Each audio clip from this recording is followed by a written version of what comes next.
não. Então, aqui está o vade-mecum. O que é o vade-mecum? O vade-mecum é o Código Penal interpretado. Todas as leis do Código Penal. Então, dentro do Código Penal, dentro das leis que constituem o Código Penal e a Constituição de um país, o direito constitucional vai ter o Código Deuteronômico. Por quê? Porque a lei casuística e a lei apodítica, o direito israelita, originou, abriu o caminho para as outras leis e direitos e códigos de leis a nível universal. Por isso que muitos advogados, eles, quando estão escrevendo ou compondo uma defesa, vão citar a lei, vão citar o Pentateuco, principalmente a lei mosaica, decálogo, lei cerimonial, leis apotíticas, leis casuísticas, de acordo ao Código Deuteronômico. Por quê? Porque abriu ou foi pano de fundo para as outras leis. Até aula de direito você está tendo hoje. Fala, irmão Juliano. A cabeça vira mil. Glórias a Deus. É benção, é completo, né? Hebraico, aula de direito, maravilha. O senhor fez menção aí no final, estou achando muito significativo fazer a menção, né, do livro que de Deuteronômio, fazendo-se menção da recapitulação da lei antes do povo entrar na Terra Prometida. Isso nos faz entender o quanto é significativo hoje nós estamos pregando, né? Pregando os ensinamentos do Senhor, os mandamentos do Senhor. Quanto é significativo trazermos nessa dispensação da graça os ensinamentos, os mandamentos, os preceitos do Senhor. Mas uma coisa que me chama a atenção nessas últimas colocações do Senhor é todo esse conjunto de leis acaba se tornando, portanto, um modelo universal. E a questão do Código de Hammurabi? Antes da lei existiu o Código de Hammurabi, correto? O Código de Hammurabi também está presente.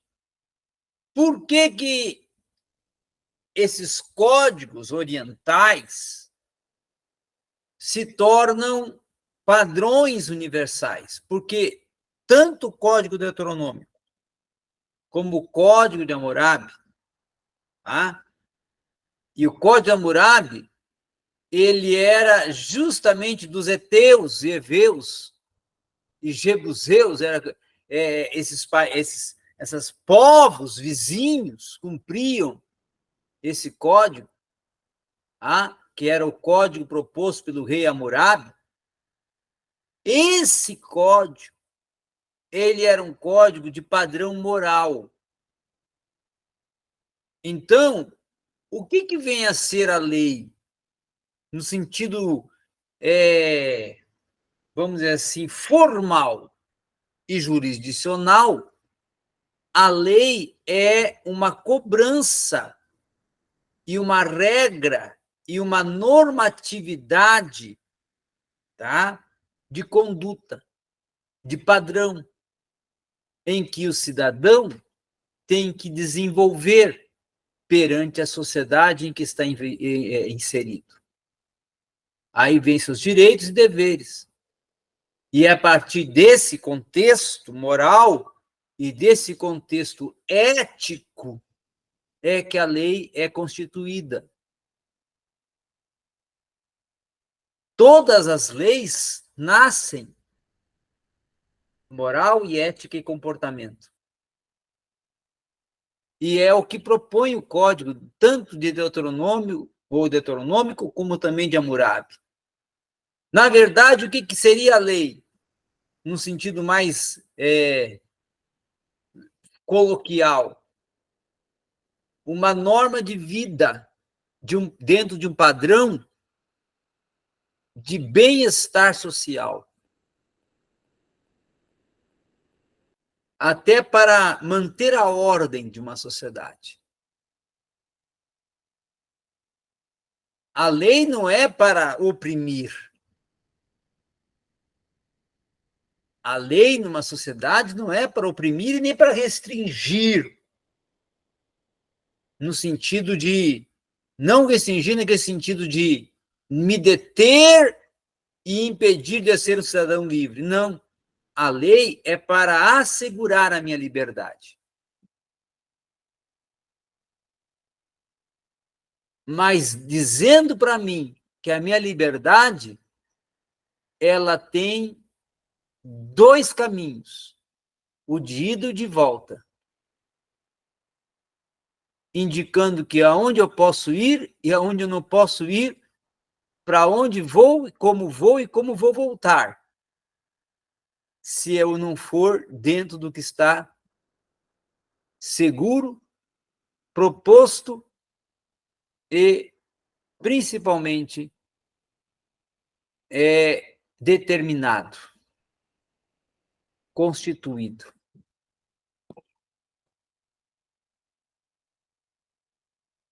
Então, tanto a lei de Israel, como a lei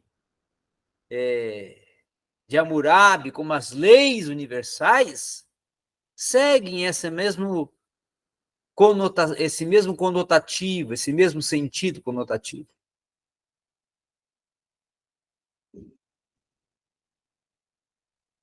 Por isso que quando E aí eu vou entrar um pouco na hermenêutica agora, né? Por isso que quando Paulo fala a letra mater, ele não está falando do conhecimento. Ele não está falando da sabedoria, do saber. Não. Ele está falando do zelo extremado pela lei.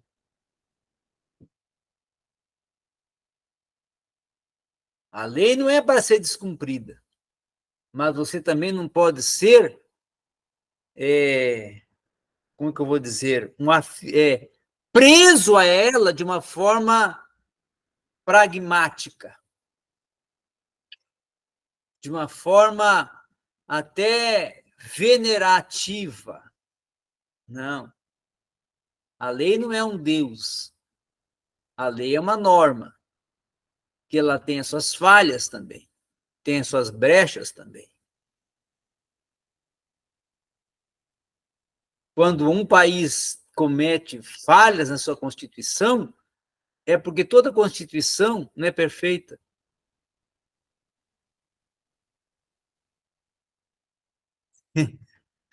Toda Constituição não é perfeita. Ou seja, a Constituição é humana. E se é humana, não é sagrada, é profana.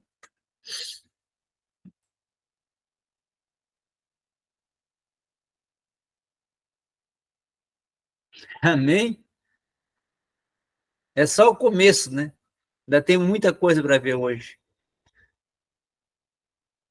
Aí vem Deuteronômio, é citado 80 vezes no Novo Testamento. Por quê que o Novo Testamento cita 80 vezes o Deuteronômio? Porque, principalmente, Jesus e Paulo, tá, fazem menções de Deuteronômio nos seus escritos. Tanto corpos escritos dos evangelhos, como corpos escritos paulino, vão ter menções de textos que estão em Deuteronômio. Jesus, por exemplo, tem Deuteronômio como seu livro predileto. Ele inclusive, vamos dizer assim, no embate da tentação, ele cita para Satanás o que está em Deuteronômio. Ele cita a lei para Satanás. Segundo a lei, ou a lei diz, adorarás e prestarás culto somente ao Senhor teu Deus. Deuteronômio. Ele menciona Deuteronômio algumas vezes, até em seus sermões.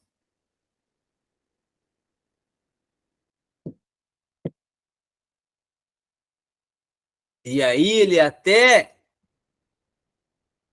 ele vai dizer, e aí o grande embate do fariseu e do saduceu é que eles pensavam, mas ele não cumpre. Porque o saduceu e o fariseu tinham um zelo extremado. E ele disse, não é questão de não cumprir. Eu venho para aperfeiçoá-la, mas não destruí-la. Ou seja, interpretá-la corretamente. O que é uma hermenêutica jurídica? Uma interpretação correta da lei. É o que Jesus Cristo propôs.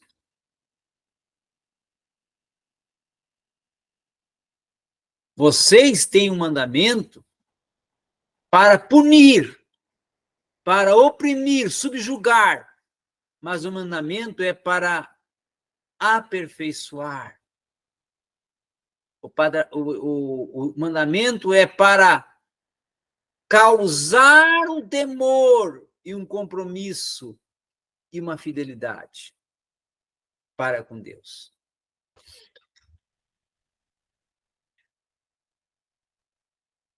E que é o que o fariseu e o saduceu não entendia, nem o escriba. Muito bem, vamos em frente. Foco de Deuteronômio no aspecto da teologia, né? Então, a teologia de Deuteronômio, o foco, não são as preocupações universais de Deus, mas os propósitos especiais que Deus tem proposto para seu povo. Tá? A teologia de Deuteronômio também vai propor e vai ter no livro de Deuteronômio, no Sefer Tefarim, a fonte das exortações proféticas no Antigo Testamento. O parâmetro, padrão, pelo qual a sociedade era medida, avaliada, e na maioria das vezes, claro, tem a condenação, então também seria condenado. Tá?